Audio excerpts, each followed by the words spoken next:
motivation to make whatever we do hopefully easier.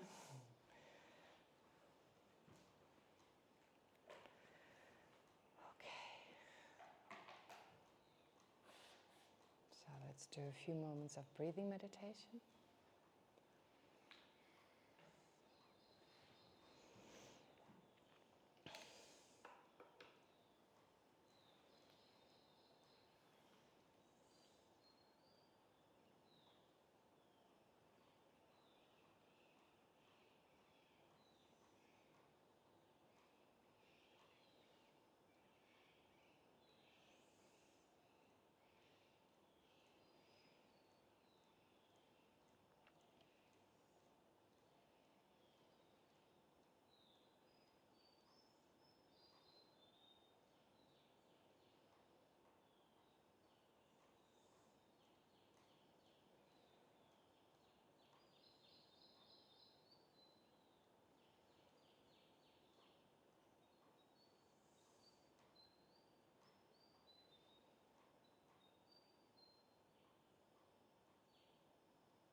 And then visualize in the space in front of you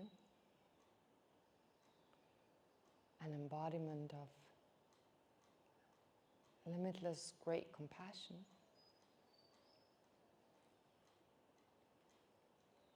and profound wisdom.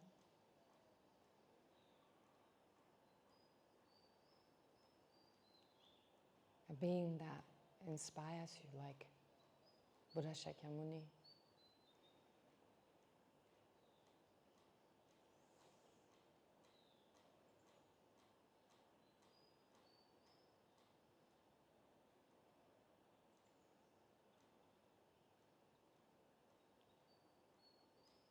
Understanding that we can become just like them.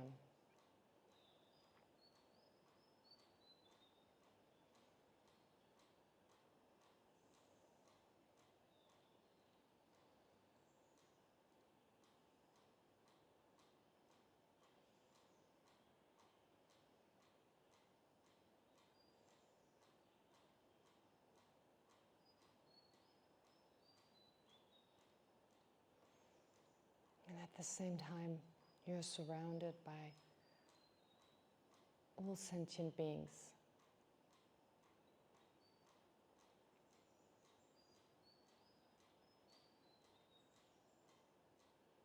Appearing in the form of humans.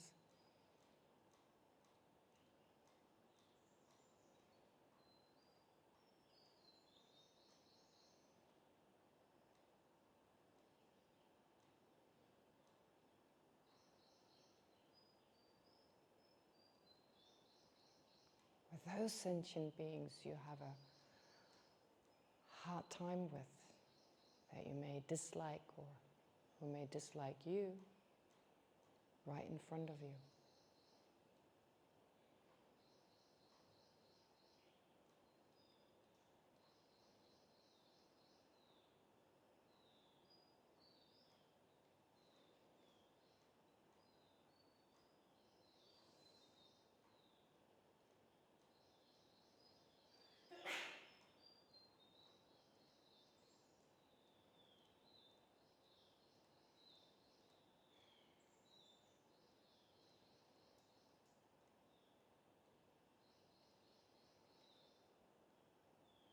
And then become aware of the fact that all of them are under the control of their fundamental misconception.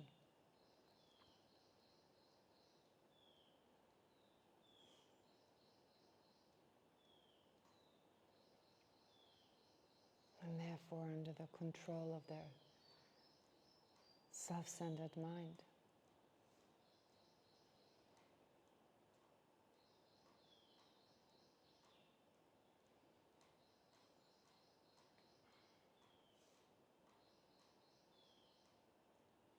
which constantly destroys what they want most, lasting happiness and satisfaction.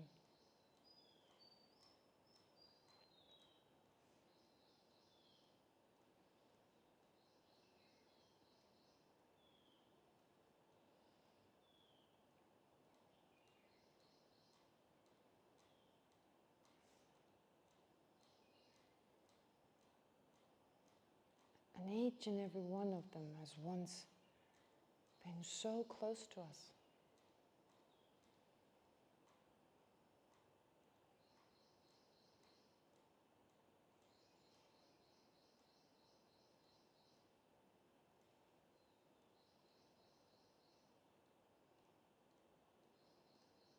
Sacrificed their happiness and even their life for us, time and time again.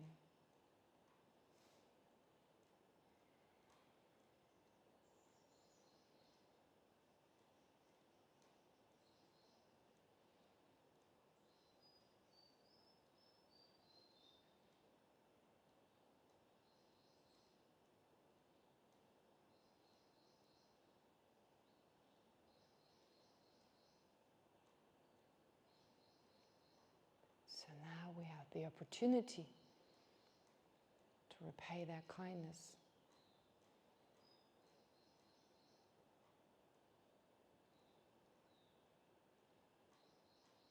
In a very profound way.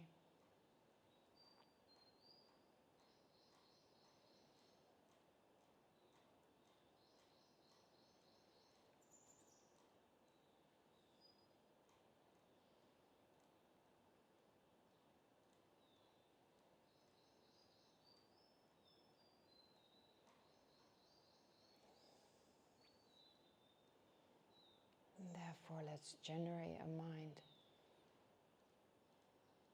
that not only wishes for them to be free from all the dissatisfaction,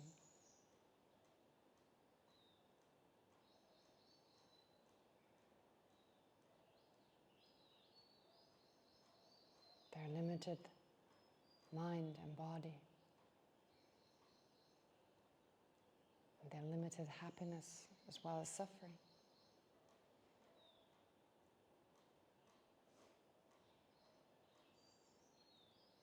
Along with its causes.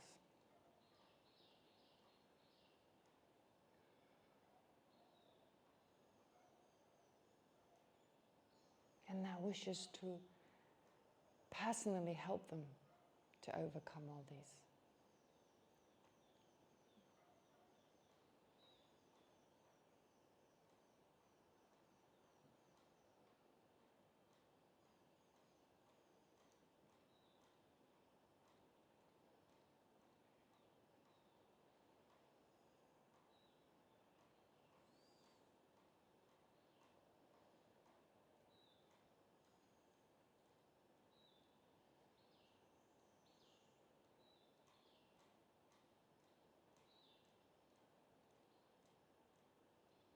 But understanding that we can do so effectively only if we remove our own limitations,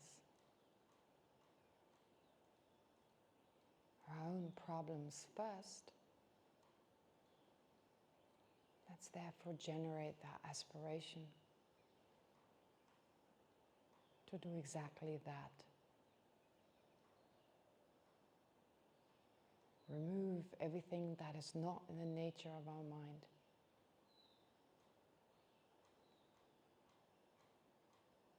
And that right now obstructs us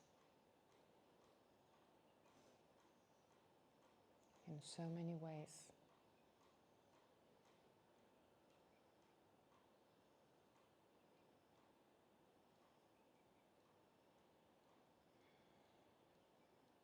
That prevents us from being of benefit to ourselves and everyone else.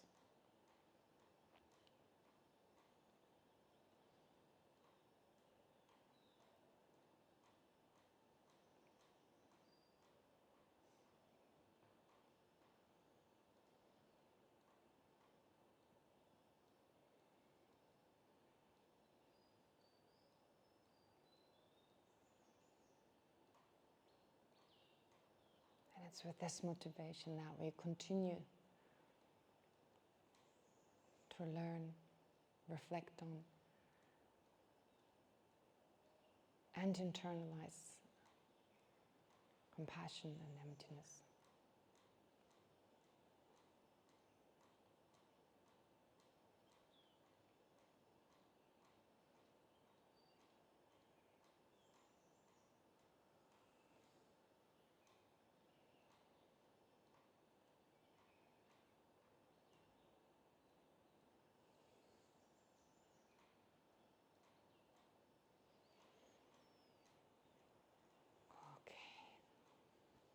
So without letting go of your motivation, let's recite the prayer.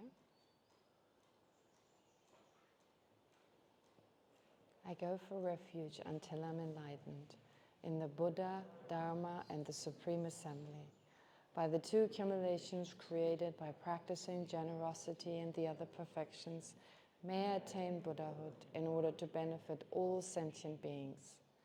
I go for refuge until I'm enlightened in the Buddha, Dharma, and the Supreme Assembly, by the two accumulations created by practicing generosity and the other perfections. May I attain Buddhahood in order to benefit all sentient beings.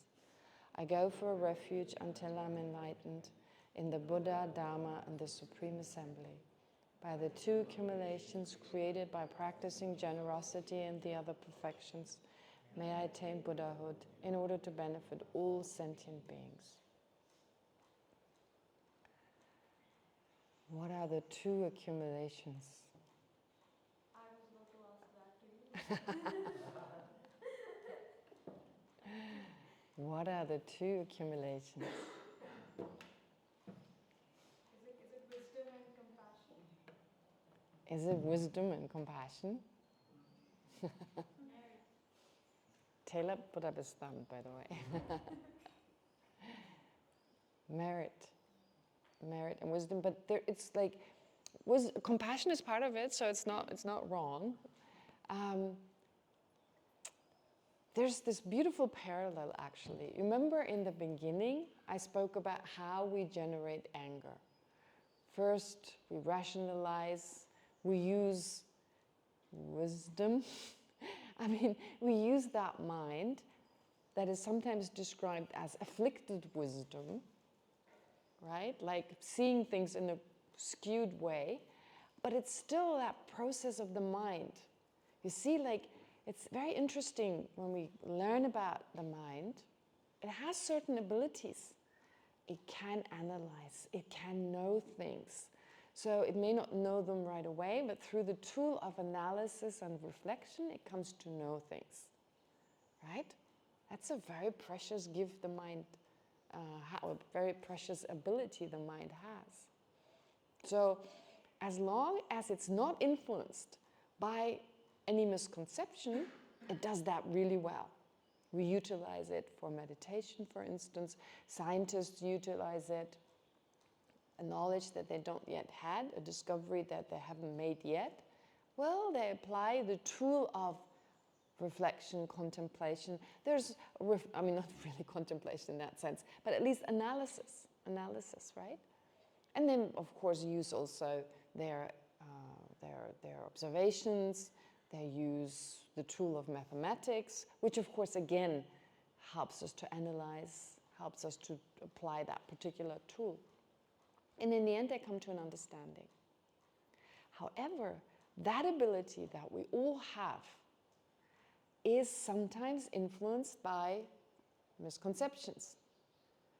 So it's still doing its thing. Our mind is still using this kind of rational thinking, but this time it's influenced. You know, it's like, I think of it sometimes, you bake this incredible cake with the best ingredients, and there's a rotten egg. So the best ingredients don't help. The rotten egg spoils the whole thing. The moment you put it in there, that incredibly wonderful dough is all messed up and the result is terrible. So it's a bit like that. I think of our mind like that. It's got that incredible abilities. It is able to think of anything and come to know anything. However, However, when the misconception comes in, when that exaggerated sense of I versus the rest of the world comes in, that ability goes in the wrong direction. Now here, in the case of anger, we start analyzing, it's all exaggerated, then the insult is blown up out of proportion. How precious I am to be insulted, that is blown out of proportion. And the result is not seeing reality in this case. And it leads to an emotion that is very harmful. But I said you can use that same ability and can trigger an emotion that's actually very beneficial. And that is just as strong as anger, if not stronger, to then, at the very least, reduce the anger or reduce other afflictions. So that's how we start out. That's how we start off. So you can see there's the rational side of the mind, this rational side I just described, and then there is the emotional side of the mind, right? So when we look at these, usually it's the misconceptions. They are the afflicted rational side of the mind, the misconceptions, and then the afflictive emotions such as anger and attachment and envy and arrogance and so forth. They are the afflicted emotions. All right, so you see these two kind of parts of the mind. In Tibetan, or the technical term translated into English, the Tibetan technical term is those afflictions that are views and those afflictions that are non-views. So so in a way, it's like those that are views in the sense it's like they're more rational, in the sense that they have a certain view of reality, but this time, of course, afflicted by the rotten egg of root, the fundamental misconception. And then those emotions that arise, again, negative, extreme afflictions that come from our fundamental misconception, which, by the way, is also extreme. It's extreme. Extreme in the sense it superimposes, it adds something to reality, which reality doesn't have. So our fundamental misconception doesn't deny the existence of something that does exist, but it superimposes. It superimposes. The Tibetan word for that is you add a feather. No, this is the literal, or this is the etymology of the word superimposing. You kind of add a feather, dodaba, which kind of, doba kind of means to attach or to impute or to, attach to something. So you attach a feather. But really it's saying you attach a characteristic onto reality that it doesn't have. So believing the conventional self, the self that does exist, to exist in a way in which it doesn't, as an inherently independent kind of I. That if we searched for it by way of what is called ultimate analysis, and you'll find out, I'll explain what that means, but searching for exactly where's that I, where is it, like you could nail it, like that's it. But that kind of ultimate analysis, as if you could find it. So superimposing a kind of reality onto the I, such as that you could actually find it and pinpoint it and exactly delineate it, right? That is that superimposed characteristic, right? That's what we superimpose onto things. So our fundamental misconception always adds things. It always adds. And then the emotions do this, the afflictive emotions that arise from that, the attachment, they also add things. So not only do we perceive, for instance, an I that if I were to just look long enough, I'll find it. Right? I believe this cultural phrase, culturally conditioned phrase. Do you have that in India as well? I set out to find myself. Is this traditionally part of the Indian set of mind? Like, I have to go and find myself. I don't know how long this phrase goes back in the West. I should check. I should check. You should check. It's happening. A lot of Pardon? people- Now it's happening. Now it's happening. But traditionally, do you think it was part of the... I mean, honestly, when I was a teenager, I was thinking I should go and find myself. That's why I traveled to India. Truth has been part of the culture. Yeah, oh, truth. Finding the truth. That's a lot. Okay. All right. So the truth, yeah. Oh, that's nice. Yeah. Finding the truth. But no, in the culture, how about in Hebrew? Do you have that phrase going on? Yeah, right? To go and find yourself. Okay. So find yourself. You see, there is the sense you can actually find yourself. If I just went traveling, I'll find myself. I didn't do that when I was back home, so I thought about it a lot, and I'm always thinking of myself anyway. I haven't succeeded, so I might have to change the place, go somewhere else, and maybe I succeed then, right? Yeah, go and find myself. Such an interesting idea. So that suggests it's findable. That suggests there is actually a very concrete I, that if I just gave it enough time, gave it enough thought, then I'll find it. That's how we superimpose. So our fundamental misconception, also sometimes described as ignorance, is a mind that adds. So we're already adding. We're already in that kind of,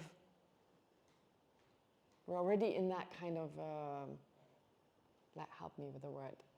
That kind of movement is already taking place. That kind of activity is already taking place, right? Do you want to add something, Taylor? I was going to say an expression that I heard recently is from Tashita. Maybe it was. I think it was in one of my books. You don't need to see different things. You need to see things differently. So it's like, I need to find myself. I'll go to India, or I'll go do this thing, and it's the adding, right? I've heard that phrase as well. Yeah, I've seen it. Even in a non-Buddhist context, actually. I've seen that phrase.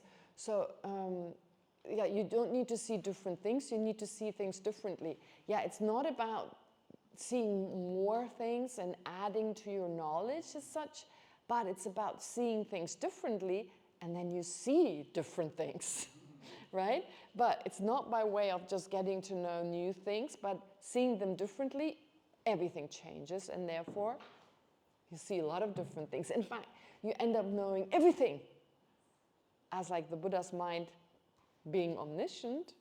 But getting there, getting to the omniscient mind of a Buddha, is not like Googling day by day, so to add more knowledge, right? It's not about that. It's about removing what is extra in our mind so that we can see everything without making any effort. Does that make sense? Yeah, so that's great. Thank you for mentioning that. We don't need to see more different things, right? We need to see things differently. Yeah, exactly that phrase. And I've seen it, as I said, I've read that phrase before, but in a non-Buddhist sense. So that is just common sense. That is just common sense. If you really think about it, it's common sense. And again, sometimes I prefer not to use the word Buddhist so much, because it seems like there's a Buddhist reality and there's a different reality. But we're not interested in some kind of specific reality that cannot be applied to anything. We're interested in a truth that is true whoever you are. I mean, that is in accordance with reality, no matter who you are or what you follow. And I believe every tradition offers some part of that. I mean, even Buddhism is very limited in conveying this truth. You remember what Dzongtse Khyentse Rinpoche said? He said, the Buddha diluted the truth. And the truth is like a laser beam. You can't see the laser beam, so you have to spray color it.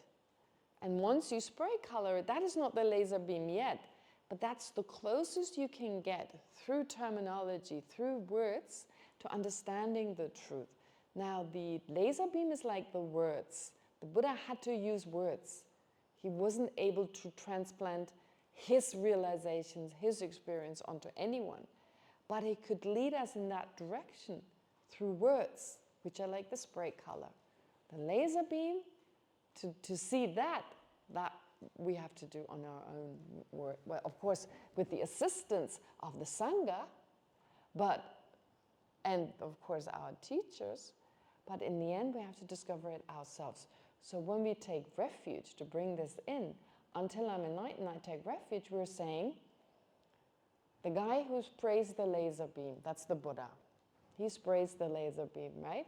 He sees the laser, but he knows we don't see it. And so applies the color, the spray paint. The Dharma is the laser beam taught through the spray paint, right? Through the means of the spray paint. And the Sangha, which of course is other practitioners, but also includes our teachers, the Buddha includes everyone who helps us to go beyond the spray paint and come to experience the laser beam. So taking refuge is just saying, seeking protection from all our limitations, all our wrong views that lead to so much suffering, is done by looking in that direction. The graffiti painter, no, he's not a graffiti, no, the spray painter, the laser beam and the spray paint, and those who help us to see the spray paint and then go beyond and see the laser beam. So that's another version of taking refuge, right? Put it into slightly different terms. Does that make sense? Okay, but going back to what I just said, we started off with what are the two accumulations? Okay, that's still the original question. So I've now talked about the first two lines of this verse. Now I'm going to the third line, the two accumulations. So what did I just say? Our mind has kind of two aspects to it, a rational aspect and an emotional aspect. Remember? Now if it's contaminated, that's the word that they usually use. If it is contaminated, if it's negatively influenced by the rotten egg, which is the fundamental misconception, which always superimposes, which superimposes in the sense of always adding something to how the things exist, then that leads to other wrong views, to other afflicted views and afflicted emotions. And they're all extreme, they always add. All of them add. Since the fundamental misconception, since that adds, so does every affliction that arises from it. So the fundamental misconception, of course, is a mental affliction, but then it gives rise to the other ones. It gives rise to other wrong views. So what comes right after that misconception of phenomena, that fundamental misconception, perceiving whatever exists to exist in that added way, like existing in and of itself independently, existing as very concrete? Well, then basically comes an afflicted view that perceives the self to be more precious, to be more important, the self to be, its happiness to be more important of all the things. And who does that? The mind, our own mind. So our own mind, once it has added to phenomena, has added that totally unrealistic characteristic of existing in and of itself, etc., findable, what have you, very concrete and therefore findable, then it gives rise to the view that this thing that is closest to this mind, the I, that is more precious. And that, the next step, is an emotional response, self-centeredness, which is an attachment to exactly that I and mine, again, with the view that that is more precious and more important. So it holds the same view as the preceding projecting, exaggerating mind that followed from the fundamental misconception, but it also adds that emotional facet or that emotional aspect, which makes it more powerful. Remember, all our emotions, they make the whole thing, they make our minds very powerful. But it's because of that misconception that has become part of the emotion, so the emotion also exaggerates in its emotional way of holding on to something. It very strongly holds on to I and my happiness. Yeah, it's that holding on, for a lack of a better word. Of course, it's not a physical object, and we use a physical vocabulary, but just because we're so used to this. So it's like a mental holding on. Not being able to let go of I and mine. And from there, then, other wrong views arise, always exaggerating, and other emotional states arise. Now, having explained those two aspects, Ashwin, you had a question, can it wait? Yeah. Having these two aspects, the rational, kind of looking at things in that way, so if it's contaminated or influenced negatively, it's called an afflicted view, or the emotional, that is called an afflicted non-view, right? Whichever it is, we can use those two and turn them into wisdom and method. In other words, take away that misconception, but still that ability to know, you can know reality. And once you do that, then the emotions, the extreme emotions, the negative emotions, they're replaced by love, compassion, patience. Emotions that are bodhicitta, right? Though that's not really, yeah, but it's conjoined with an emotion, that aspiration to become fully enlightened, with that mental function of wishing to become enlightened for the benefit of sentient beings. So you see, still the same parts of the mind. So it's kind of like still, it's in one case, you have all the great ingredients for the cake with a rotten egg. And in the second case, you have all the ingredients with a fine quality organic egg, right, of the best quality. So the ingredients remain the same. But because of that rotten egg missing, it becomes an incredible cake. And that's Buddhahood, if you like, right? A cake of Buddhahood. Therefore, we go from the afflicted views, the afflicted rational parts of the mind, to the afflicted non-views, in other words, the afflicted, the harmful emotions, and we replace them with the correct view, taking away that afflicted aspect, like exaggerating how things exist, seeing things for what they are, so understanding the self does exist, of course, you exist, there are tables, there are cups, and there's all that, but without that additional quality, right? So the mind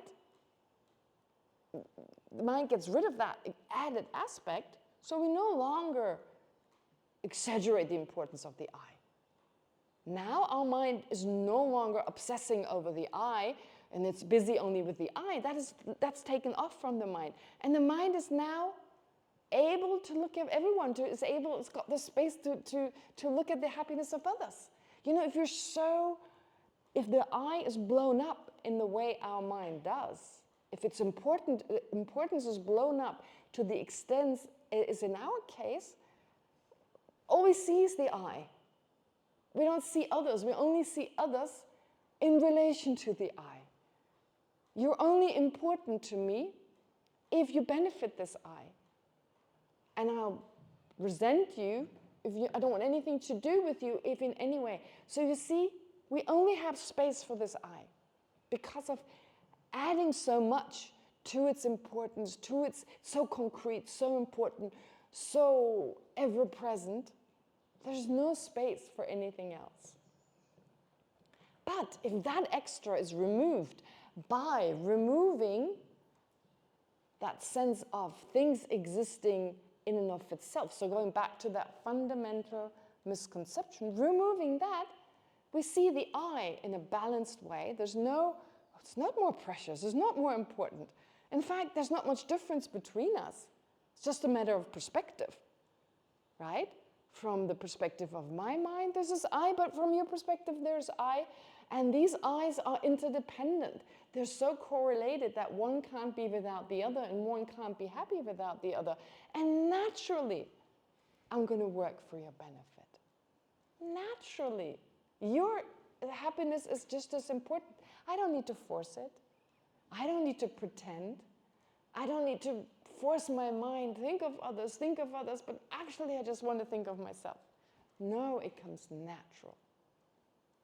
You see? So therefore, wisdom is so important because that helps us to understand how things really exist. It takes that additional misconception, that additional mistaken superimposing this characteristic, it takes it off, and then the emotions become not extreme emotions, but emotions that are in accordance with reality. That's what we're looking for. So wisdom is that understanding, and method are these emotions that are now in accordance with reality. They're the realistic counterparts of our extreme emotions. The realistic counterparts. So instead of attachment that wants you to make me happy, I replace that with love that wants all of us to be happy. Right?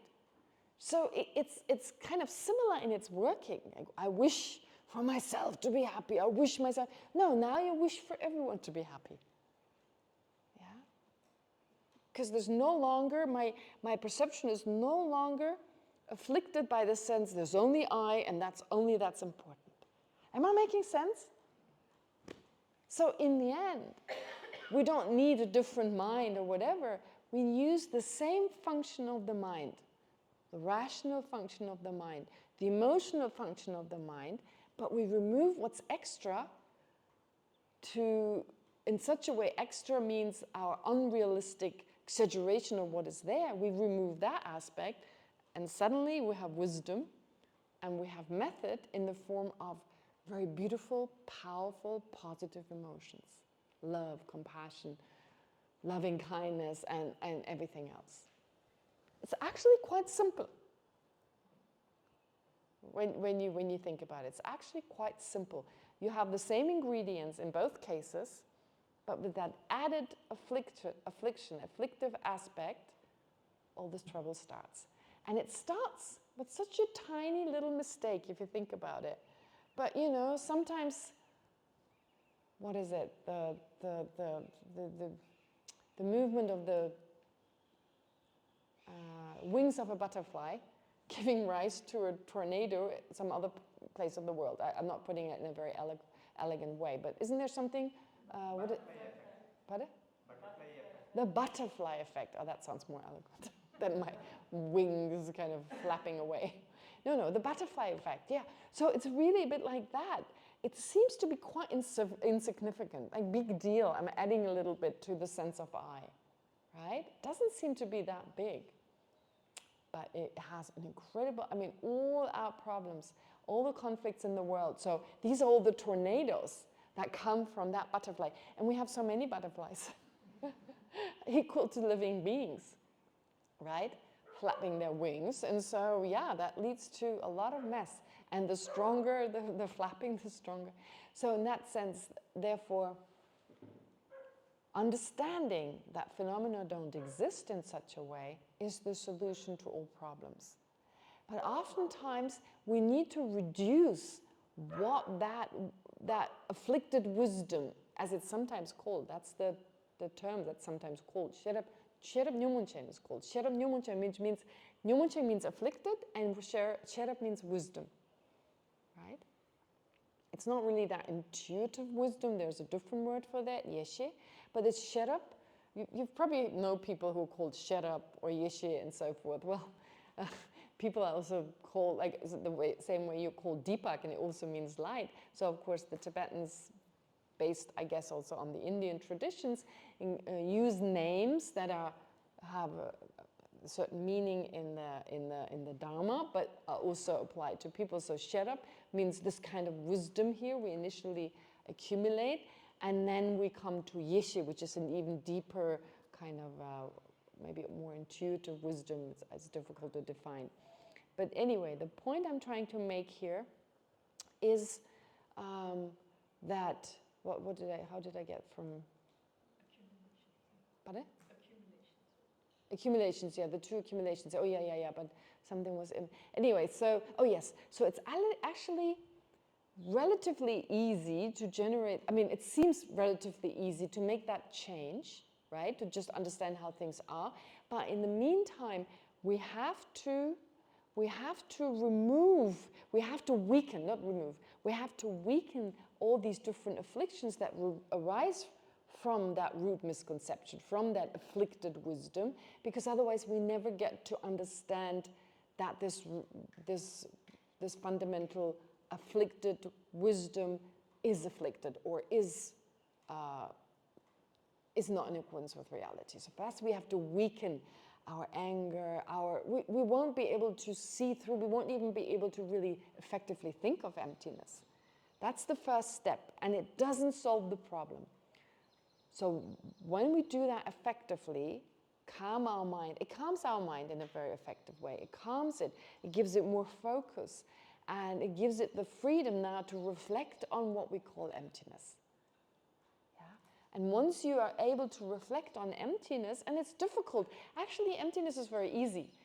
The only reason it is difficult because of our root misconception. That is the obstacle. If you hold on to the opposite of emptiness the whole time, very difficult to understand what emptiness is. So sometimes I compare our view of emptiness, our view of inherent existence, or our view of an inherent I give the analogy of you're in a room, you sleep in, a very important room, actually. This gives you protection, you feel safe, you sleep, you have a healthy sleep. But there's a little closet in the corner, and you think there's something in the closet. Let's say a poisonous snake or poisonous spider. I think that's worse. I really like snakes, but I'm not too happy about snakes, about spiders, poisonous or not. And poisonous ones, they would really freak me out. I don't know how Australians do that. Live there. No, I'm just got my own personal phobia, and that's spiders. But never mind. So let's say whatever scares you most, it's something in that closet. Oh, there. No, there. So some closet, right? So in that closet, there's a monster or whatever. So you believe there's something there. And that gives rise to fear, right? It scares you. It may even give rise to anger, right? And all sorts of afflictions, that fear. So what are you going to do? That's a very strong mind. What are you going to do? You're going to look for it. That's all you can do. You have to look inside the closet. You can take a sleeping pill, of course, right? You can try to reduce that fear in all different ways. That helps temporarily. Take a sleeping pill so you sleep well. Think about something else. Think about something else so the fear is reduced. Whatever emotions that gives rise to, you can temporarily reduce it. But to really get rid of all these emotions that arise from that misperception, you have to look for the snake. You have to look for the object. Look. And then you find it's not there. You really find it's not there. First, maybe intellectually, it doesn't even fit in there, or, where would it... And then you actually have to experience it. Open it. Look inside. It takes some time to do that, but, you're too scared to even get close to it. But when you do, it's like, oh my God, it hasn't been there in the first place. What happens to everything that arises from that misconception? Gone. That's why we need to know emptiness. We need to know that extra characteristic that was never there, not in case of the I, and not in case of anything else, has never been there, is not there right now, and will never be there. In fact, if it were there, nothing else would be possible. Right now it feels everything is only possible because things exist in that way. Which is why, once we start thinking of emptiness, we start falling into the extreme of nihilism. Because previously, everything was possible because things existed inherently. But if that is suddenly denied, right? We're told it doesn't exist. It seems nothing is possible. That's only because previously it was only possible because it was there, right? It's a bit like, I use the salt analogy, but in a different way. Previously, if you're used to a lot of salt, when you eat food, the food is tasty. Oh, broccoli is so tasty with salt. Carrots are so tasty with salt. What have you? What else? Any kind of, karela, my favorite. Karela? Wow. Ingenious. Doesn't look pretty, but looks like a cucumber with acne. But wow, it's so incredible. But it feels like only with salt. Only with salt, it's delicious. And then if you were to remove the salt, it's like, doesn't taste like delicious. But when you get used to the absence of salt, wow, now you really taste the vegetable. It's a bit like that. Sorry, I'm going into food again. Don't want to get you hungry. Still some time until lunch. No, but if you think about it, so initially it seems like without the salt, delicious food is impossible. But when you remove the salt and you get used to it, then you feel, wow, now I really taste the food. Oh, this is what karela, how do you call it? Karela. This is really how karela should taste, or bindi, or whatever. Bindi? I also like bindi. I'm not very good, I always get it like a little slimy, but still I like it. So, therefore, it's a bit like that. Once we understand what the lack of inherent existence really means, and we're able to refute it, suddenly everything becomes possible. Everything becomes possible. Oh, that's how things really exist. That's how bindi should be. That's the taste of bindi, right? I'm just making an analogy, and of course it always falls short in certain ways. But you see what I'm saying? Initially it's like, nah, this is not going to work. We do fall into the extreme of nihilism, right? Great. Okay, so the two accumulations. Okay, I go for refuge until I'm enlightened. I'm looking for a solution to my problems until I no longer need to search for a solution to all my problems because I've achieved the highest state, the actual natural state of my mind, which is called enlightenment here, a word that is borrowed from the English and means something different there. You can call it awakening. That's probably closer to the original Sanskrit term. What do I take refuge in? In those who already achieved it and can now show me the laser beam in the most effective way, who are most skillful in spray painting it, the Buddha, who shows me exactly through that spray paint, shows me the laser beam, and who helps me, and then there are all these others who help me in that process to understand that laser beam through the spray paint and assist me in deepen that understanding and make it effective enough so that I can remove everything that is not in the nature of my mind. Those are the first two lines of taking refuge. The last two lines are saying, I'm not just doing that for my own benefit. I can't. How can I ignore everyone else if we are really a part of each other? That's not literally true, but that's how it should feel. Like we're so interconnected. It's almost like you're part of me and I'm a part of you. How could I ignore you? That would be like my right hand saying, I want to get better. I really want to get better, but I don't care about my left hand. Sorry, I'm left-handed, so that's my dominant hand. My left hand, kind of that feels more important at this point because it does all the work, saying, I just want to get healthy and better. But I'm not going to help my right hand, when it needs to be scratched or something, when it's itching or whatever. No, I'm not going to do that. You're over there. But they're interconnected. Since my left hand is interconnected, it does help, whenever it's help needed, as far as I get. Okay, I don't get that far. But, as far as it gets, it helps. The rest of the body, of course, it would be ridiculous to think that parts of my body wouldn't help each other. So my left hand is not my right hand. My left hand is not the other limbs or the other parts of my body. But still, it makes perfect sense because they're interconnected that my left hand helps the rest of the body. So similarly, we're interconnected. How would I ignore you guys? How could I ignore everyone else, since we're all interconnected and since my happiness is dependent on everyone else? How can I ignore everyone else? Therefore, I want to go as far as enlightenment for all of your benefit, because without, in fact, the secret is I cannot even become enlightened if I don't include you. It is the power of you. It is your power. It is the power of every living being that enables me to become enlightened, because now they're part of why I'm doing it. It's the power of every living being, basically, that now helps me to accumulate, to generate the two accumulations, which is wisdom, but of course also the positive potential that I accumulate, the positive, that's like a capital, through all these positive emotions, right?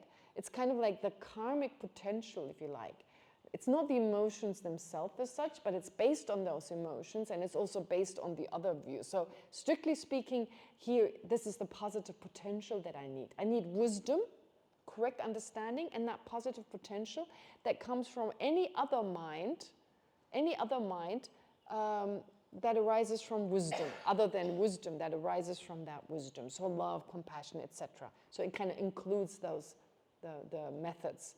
Yeah. So the two accumulations are really, some of you did say like merit, so that positive potential.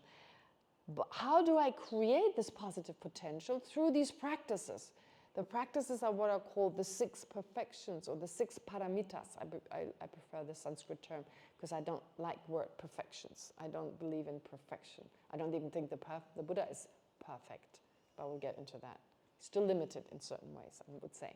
But never mind. So perfection, and anyway, perfectionism is a huge problem we have in the West anyway, or we have in the modern world, I should say. So,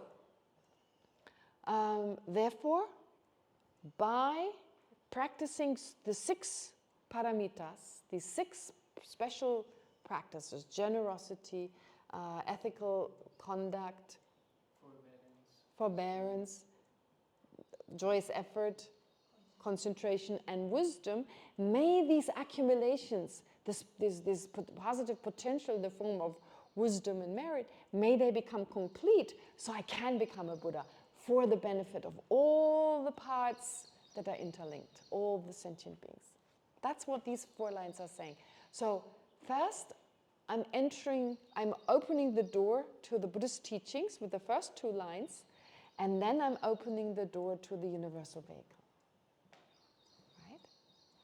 So not just the doors to the Buddhist ideas in general, but in particular, the door to the means and methods that take me to the highest goal, which is awakening, which is really just using the mind I already have and liberating it, getting rid of all the extra, so that this mind, that actual natural mind that has been with us since beginning this time, is now totally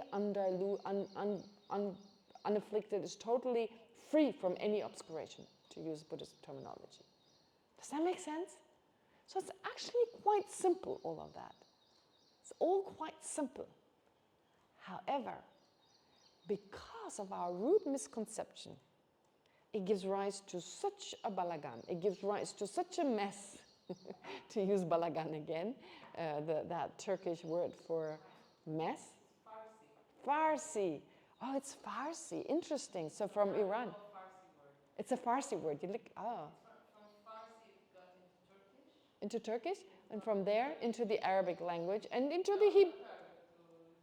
To Israelis. So from. Oh, it's not in Arabic. They don't use balagan. Oh, I thought they did. All right. Okay, great. So from Farsi to Turkish, and from Turkey to Israel. Balagan. Isn't that a great word? Balagan. It sounds so messy. So all that balagan, all that mess is too short. Balagan is kind of like longer. So anyway, all that mess in our mind, that's why Buddhism is so complicated, because before we can actually reach that fundamental misconception and effectively work it, or effectively start to remove it, weaken it and remove it, we need to go through that net of misconception and afflictions that it gave rise to. And our mind is so complicated. It is so, that intricate net of afflictions, of different secondary afflictions that the fundamental wisdom gave rise to. So secondary here, not in the way it's usually used, prime afflictions versus secondary ones. No, I'm saying the ones that are not the root. So the root misconception, that is like that's also an affliction, but that gave rise to everything else. And everything is indirectly comes from that. Other views such as that which is impermanent, perceiving that to be permanent, perceiving that which is in the nature of suffering to be lasting happiness, perceiving there to be a self when there isn't, perceiving there to be a permanent, no, not a permanent I, yeah, a permanent partners, independent self, a self-sufficient I. Haven't even gone into those yet, right? Yeah, that last part you didn't understand yet, but we'll get into that. Does that make sense?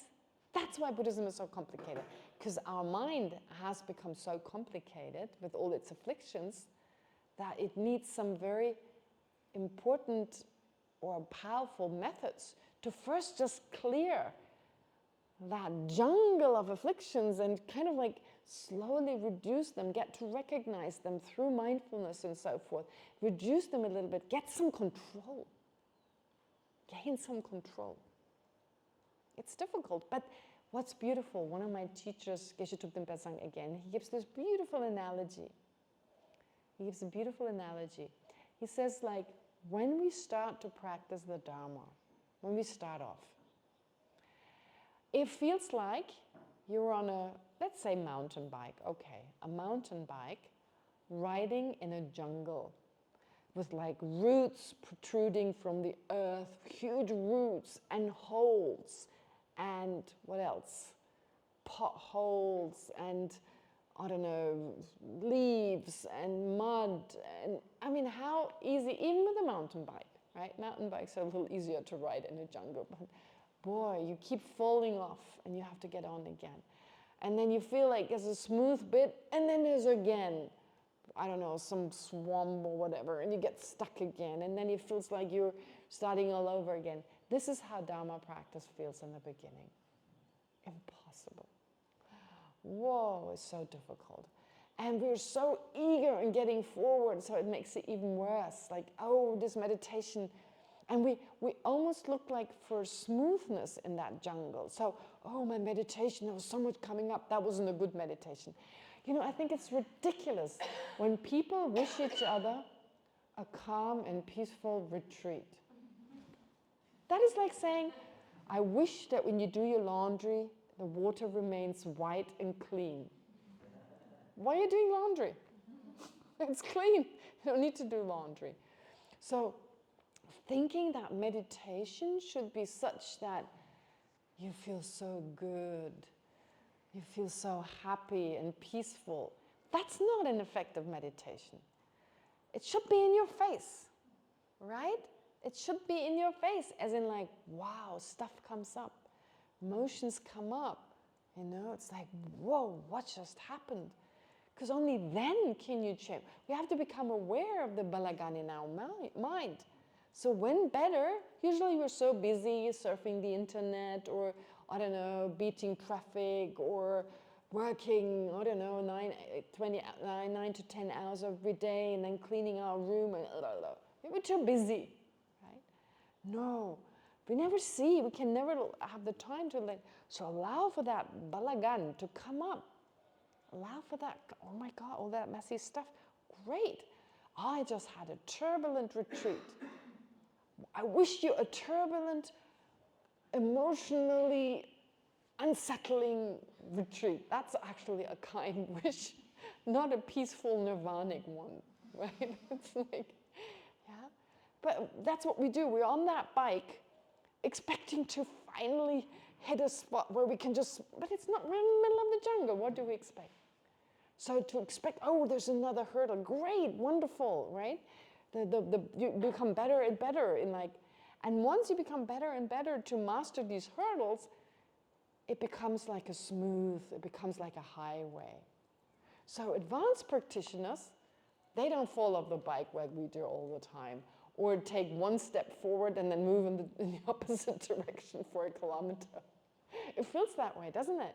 You know, you feel like, oh, I've made some progress. I'm finally more patient.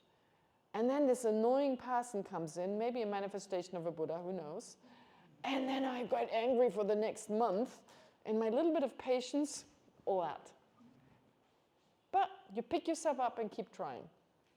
It's this weird song. I couldn't even sing it, besides the fact I can't sing and I'm not supposed to. But you pick yourself up and keep trying. That's all you can do, right? Okay. And don't pretend you're a Dharma practitioner, because you can fool some people sometimes, but you can't fool them all the time. I should actually do that. Get all these clever songs. No, I'm kidding. Okay. Great. And we try to fool ourselves oftentimes. When the self-centered mind comes in there, we really think we're Dharma practitioners, but it's also about, it's less a problem when we try to fool others. It's more a problem when we try to fool ourselves, when we're in denial. Yeah. But anyway, how are we with the break? We still have time, right? Oh, she had a question. You had a question? Oh, please. I forgot. Yeah, thank you. Yes, Geshema, from what I understand, the mind is not a physical phenomenon. Absolutely. The mind is in no way physical. Absolutely, yes. So when you speak about the I Yes. being closer to this mind, it seems to imply that the mind has a physical location, and the I. Can you say the last bit again? So when we speak about the mind, When you speak about the I, yes, the I. as feeling closer to the mind, Yes. it seems to imply that the mind has a physical location. Ale. Okay. Well, I'm asking you, okay. Does the mind have a physical location or not? I'm very glad when you switch off these things. I tell you why. I love them. But it is better to be too warm than to be too cold. So being too cold rules here. Now, I can sweat, I don't care. But if you feel, any of you feels too cold, please always switch them off. I think here, too cold rules. Yeah, because it doesn't harm us to sweat, but it's really harmful to get cold, just in case, all of you. So don't hesitate to get up and switch them off. And honestly, I love fans. I'm the first fan, so it doesn't harm me, but it doesn't harm me to sweat either. So therefore, please go ahead. So Ashwin, does the mind have a physical location? That's a very good question. Let me ask you, where is your mind? Somewhere here or somewhere there? What do you think? Is it within the compound of your body or kind of there? Where is it? So it's non-physical, okay, but does that contradict its physical location? Very important question. So what would you think? I mean, conventional and, from a Buddhist point of view, of course, where is it located? What is your perspective that the mind gives you? For instance, your eye consciousness. Is it the perspective kind of looking from this corner towards this corner? Or is the perspective coming? So can something non-physical, so I can see Ashwin's mind going, da, da, da, da, da, da, da, da, da. Ashwin is saying, if it's non-physical, how can it be located somewhere? How can the mind be located somewhere? Is it located somewhere? But since he hasn't answered yet, I'm pretty sure he doesn't agree that his mind is over there, because otherwise he would see his face, as I do. So, Ashwin, where is your mind located presently? Intuitively, it feels like it's located somewhere in the body. Okay, intuitively somewhere in the body. Okay, but not just it feels like that. Like, let's take your eye consciousness. Right now, your eye consciousness perceives a certain part of this room. Obviously, the perspective is from your eyes, right? Not even from that area. It's not like that you look from that area. So somewhere in the body, yes, but what it perceives is actually exactly in that area coming from your eyes. But we're not saying your eyes are your mind. So how is that? So your eyes play a part. What is it called? What's the technical term in this case? Not eyes. I mean, eyes is also used, but what's the technical term in Buddhism for the eye consciousness to arise? What do you need? I sense power. The eye sense power. The eye sense power, sometimes called the eye sense faculty. It doesn't just include the eye. So traditionally in Buddhism, they talk about a very subtle form. It's not just the eye, the organ, the two organs, the eye organs, but it refers to more to it. I think in modern terms, I think it is correct to say it refers to the optical nerve, the visual cortex, all that is part of it. Because of course, just having eyes doesn't mean you can see. People who have some damage to the visual cortex may have very healthy eyes, but won't be able to see, nevertheless. Anyway, so that's the eye sense faculty.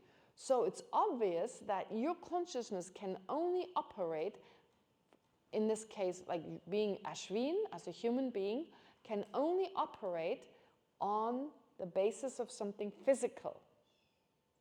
And there has to be a proximity to that physical aspect, which is the eye sense faculty, because otherwise those two couldn't cooperate.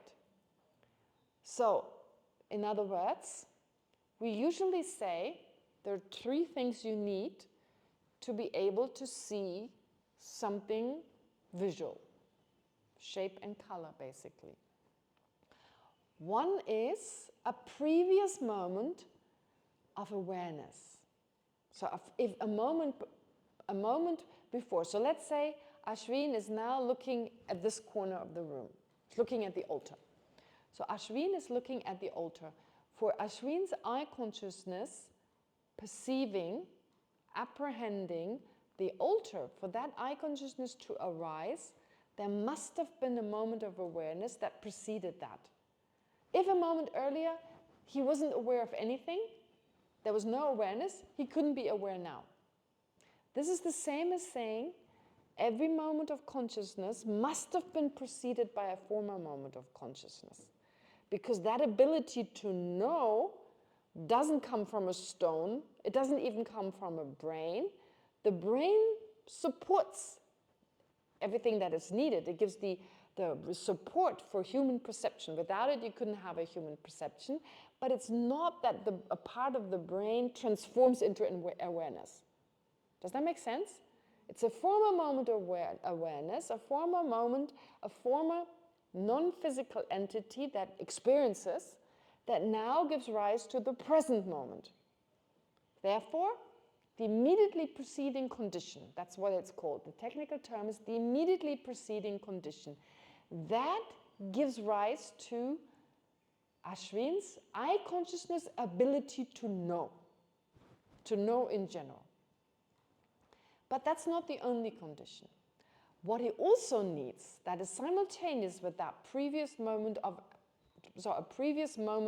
sense faculty, therefore, a sense power. So at the same time as, I'm talking about a moment before Ashwin sees the altar.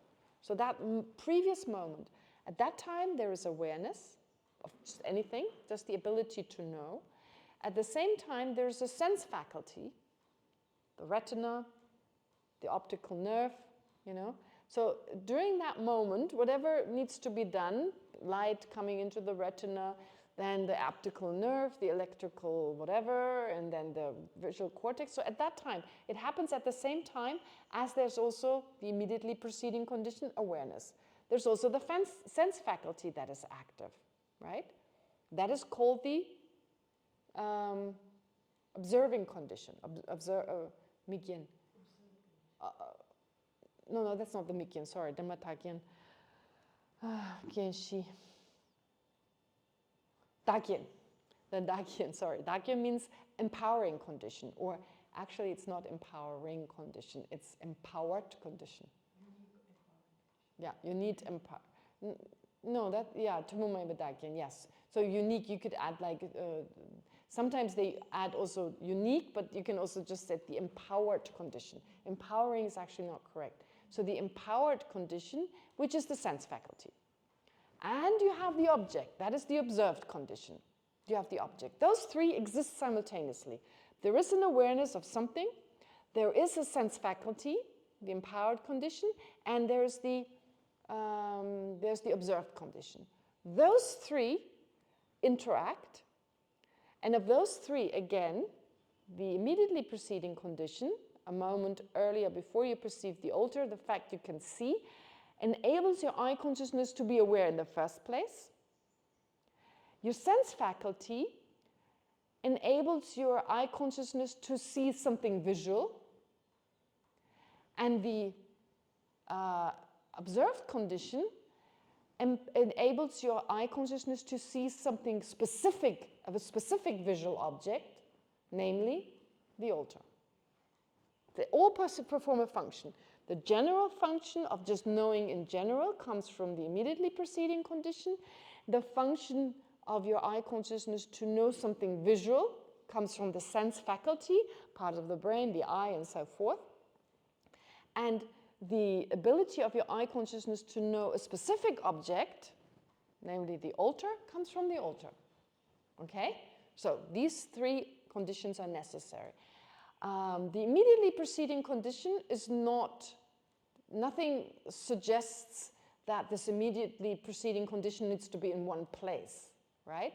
I mean, it has to be really, but nevertheless, nothing of its function suggests that. Nothing of the altar suggests that it has to be over there, no, right? There has to be light, enough light for you to be able to see it. It has to be in proximity, in close enough proximity to you so you can actually see it, because it was 100 kilometers away. Even there was nothing obscuring you and that altar, you wouldn't see it. So a certain closeness to you is necessary, but still it's far from who you are. So it's the sense faculty. It's that sense faculty. It's the empowered condition, or even unique empowered condition. The unique empowered condition, that is the one that requires proximity to your mind. So this is from a sutric point of view. In the sutric system, that's what explains why your eye consciousness has to be close, has to be interlinked with your sense faculty. And then you have the tantric explanation that talks about the energy in your body. And again, without the energy, the subtle energy in your body, your mind couldn't exist. That subtle energy is pretty much restricted to this body. It can go beyond outside, your skin, but so that's maybe when people talk about an aura, right? So that the energy and even the mind can go beyond, but it's pretty limited because your mind and your body are karmically linked for a certain period of time until the expire date. So you come with an expiry date. We talk about that, we describe as projecting karma. So the karma that in a previous life, some action you accumulated that was strong enough to propel the mind of your previous life and connected to the fertilized egg, the fertilized ovum, the ovum of your mother and father, basically.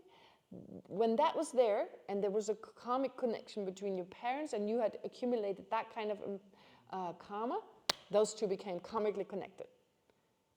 And if that karma, every karma comes with an expiry date. It's all part of its nature. It's kind of like vegetables. They also come with an expiry date. I know Karela has a longer, it can stay longer than, help me, which vegetable? Oh, palak, especially in the monsoon. Spinach, right? Spinach. So you see, like, just as everything has a certain shelf life, if you like, so does our karma. It comes along with a certain expiry date. And if that expiry date is 90 years, unless you died prematurely due to another reason, you're going to be around for 90 years. your mind and your body are going to be linked for 90 years. But then, once that's over, there's nothing you can do. It pops out, and that's called death. It pops out. It kind of, not that simultaneous. I mean, the mind becomes subtler and so forth, but it leaves the body. And then your mind is no longer part of this body. And what's interesting, there are times when your mind can leave your body. It's possible. During dreams, it can actually leave your body. But usually we don't have memory of that, and it doesn't feel like that. And of course, also, we have this example of people being in surgery when they leave their body, and they can actually roam around. And if they remember, not everyone does, they can later on report about that situation. Yeah. Not so long ago, I'd also heard about a girl who was in a coma, and she was awake the whole time, actually. They thought she was in a coma. But she was actually in her body. But never mind. So, but then there are other times, yes, when you actually leave your body. But it returns. The force of the karma, it'll return. But how can it move through physical space if it's not a physical object? How can it move through physical objects? Because the subtle energy that it rides on is so subtle, it can move through physical objects. So it's possible. It can move through. Because right now, as long as these temporary states where you can actually leave your body, when you leave your body, you take on like a dream body, they say. But it's the subtle energy, basically. The subtle energy. And that is so subtle, this is too coarse to stop it. That is too coarse. Now we're going into too many details onto things that are quite complicated, fascinating but complicated, and I want to move away from that again. But hopefully, and I thought that was an important question actually, the mind is non-physical, and nevertheless it depends on something physical. At the very least, the subtle energy. Only the Tantric texts talk about it, but that doesn't make it less true. I mean, of course, it is absolutely accepted in general. But even in the sutric system, in order for sense consciousnesses to arise, you need the sense faculties, but also the karmic link. We are linked to a body. We have the karma, in other words, to be stuck in this body. Yeah? Somehow we feel this is my body. It's always been my body, will always be my body, right? It feels that way. Because we only know this life. We've forgotten everything that was before. So we'd identify so strongly with this body. But then we know we have to give it up, and that's so hard. Death is so hard because I have to give up this precious body. However wrinkly and however old and weak it has become, but I'm still going to hold on because I don't know anything else. But actually, we had a different body before. And sometimes thinking, we think it's really my body. It couldn't feel another body. This is me, inherently I. It's like I feel just what my body feels. This is such an interesting idea, but sometimes I'm thinking, if I were a dog in my previous life, I would have cherished that little doggy body, my body, that furry little thing full of lies. Oh, I love it, And moreover, what is very interesting, this idea, no, this is mine, because if I step into it, I feel it. It's like if someone steps you with a knife, you're not going to feel it. If someone steps you with a knife, I'm not going to feel it. And when someone steps me, you don't. So we're like so inherently separate. And my mind, they're like so interlinked. How could they ever separate? There's this strong sense, it's really inherently my body. But there's this interesting experiment that has been done, and I saw it in a documentary, when a person wore these virtual reality goggles, right? And so what happened is that they had this person stand in a room, and they had a dummy placed in another corner of the room, or in another room, let's say in another room. So they had a dummy in another room, and they attached a camera to at the level of the eyes of that dummy that had a similar size, a similar shape to the person standing there. And the virtual reality goggles the actual person was wearing, when they looked down, they actually looked down on the body of the dummy. They looked down on the body of the dummy. It wasn't their own body. And then they took they allowed that person to stay with that image for a while, to just explore their body, told them not to move. So then, no surprise, they weren't moving. The dummy wasn't moving, they weren't moving. So pretty much just see, there's your right hand, there's your left hand, and I guess they explained it again and again, this is your right hand, this is your left hand, just get to know. And then they started touching it, and the person reported feeling it, feeling the touch. So touching the arm with the feather, do you feel it? And they said they felt it. So they kept doing that, and suddenly they put a knife in the dummy's belly, and the person went, oh! Wow, what just happened? That was not their body. So you see, the mind is involved as well. My body, my body, my body.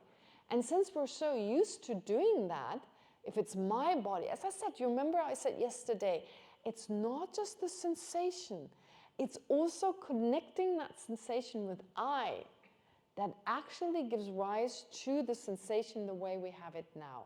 It seems the I is not in any way involved, but if that were true, the person wearing these virtual goggles would not have felt anything. And still they did.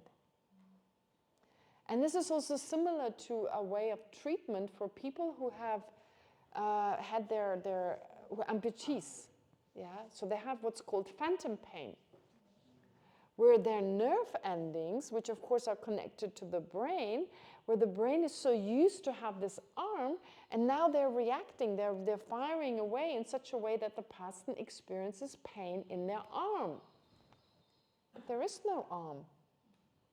And the way to treat it, they found the way to treat it is to put a mirror between these two sides, somehow put a mirror in such a way that you perceive your right hand to be your left hand, because it appears, in the other way around. And so just seeing, you don't even need to apply a fake arm. It's close enough to your own personal arm, the way it looked. I mean, our arms, of course, are not identical, but close enough that the person came, their mind, and therefore, first there were the thought, oh, this is my arm, this is my arm. Allow them to think this is my arm. And then the brain reacts accordingly, and it stops firing away with these nerves. So first it's the mind, it affects the brain. So if you wonder, is it mind over brain or brain over mind? Well, I guess we could agree, definitely in this case, mind over brain. First, the mind thinks, oh, there's my arm. I consciousness arises, mental consciousness thinking, my arm, my arm, my arm. Yeah? And then the nerve stops firing away. Pain is gone. Such a simple solution. Because our mind is so used to that. Our mental consciousness is so used to having a body and connecting the mind to a body, but just seeing it from this perspective. Right? Eye consciousness at a certain level of the body. So we always have the same view from up here, down there, right? It's always the same view. We can never look from below up. We don't get that view. But the moment you provide that view, our mind automatically connects it to our body, and suddenly things change. Yeah? So it's not just that the body is there and so forth, therefore we have inherent. No, there must be a sense, my body, my body. From that perspective, it's realistic. We're used to it from that perspective, proximity and all that. And then you end up feeling mine. So pain, that shows. Pain is not just a sensation, it's automatically painful or pleasant. It has to do with our sense of I and mine. And that is to do with our exaggerated sense of I and mine. And once you realize emptiness directly, understand that I doesn't exist inherently the way it appears to us, you no longer experience pain in the same way. It's a sensation and that's it. But you don't own it in the same way as we do now. Is Gita? The last sentence that you just said. Ah, yes. Okay, all right. The last thing is, let me try this thing. Yes. So once you understand that the I doesn't exist in that exaggerated way, and mine doesn't exist in that exaggerated way, once you experience it directly, then that procedure of the mind that we now undergo, it's not just the sensation of pain, but it's connecting it to an inherent I and an inherent mind. When that doesn't happen any longer, then it's a sensation. We can even say it's an unpleasant sensation, but it's not that sense of inherent pain. There's not that sense of my inherent pain, I can't bear it. It's gone. So it's just a sensation.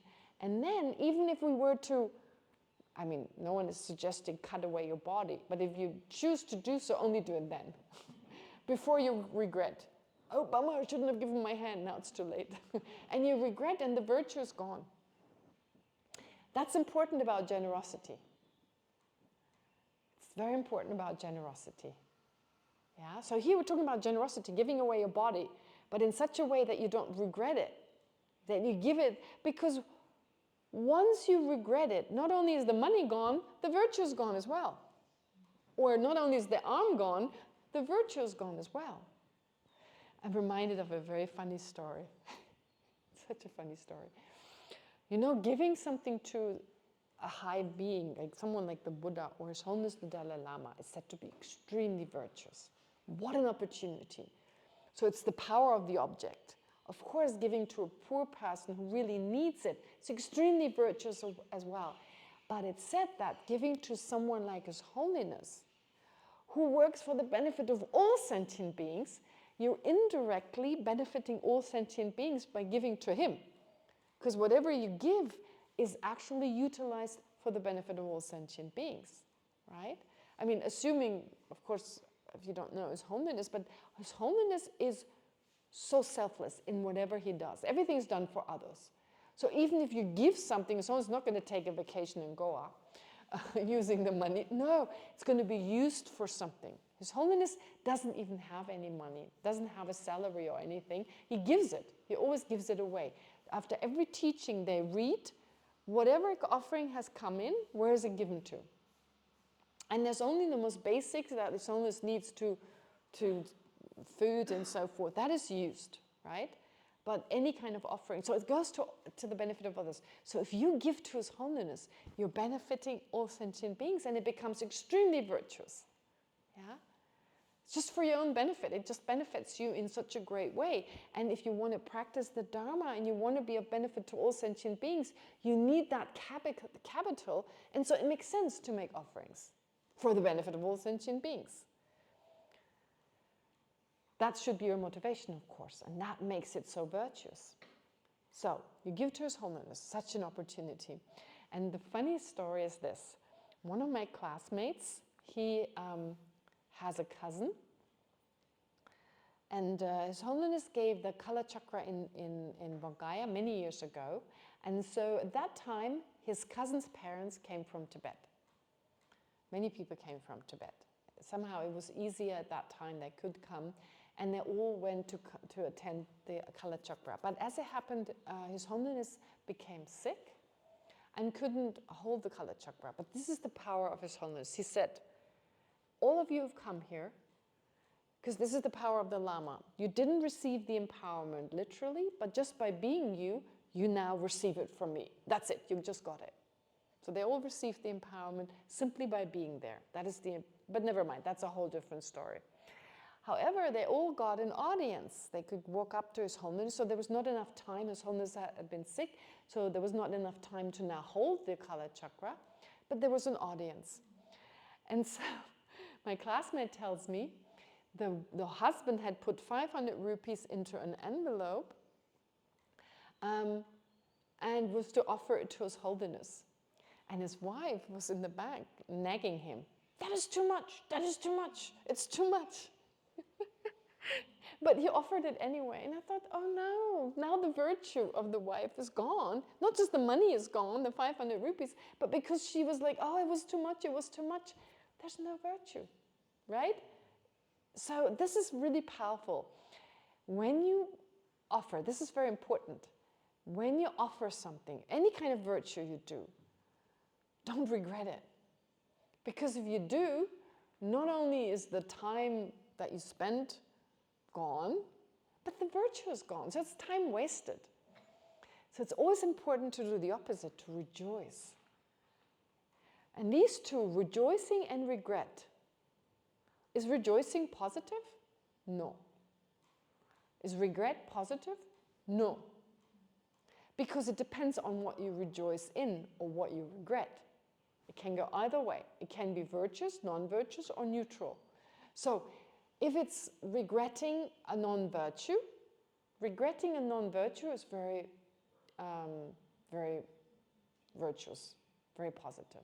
Regretting making tea, which is a neutral action, is neutral. Regretting a virtuous action, such as offering money to His Holiness, is non-virtuous.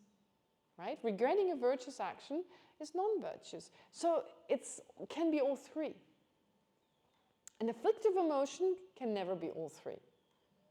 An afflictive emotion, attachment can be neutral, but it can never be virtuous. Right? Whereas rejoicing in you just having made tea is neither virtuous nor non-virtuous.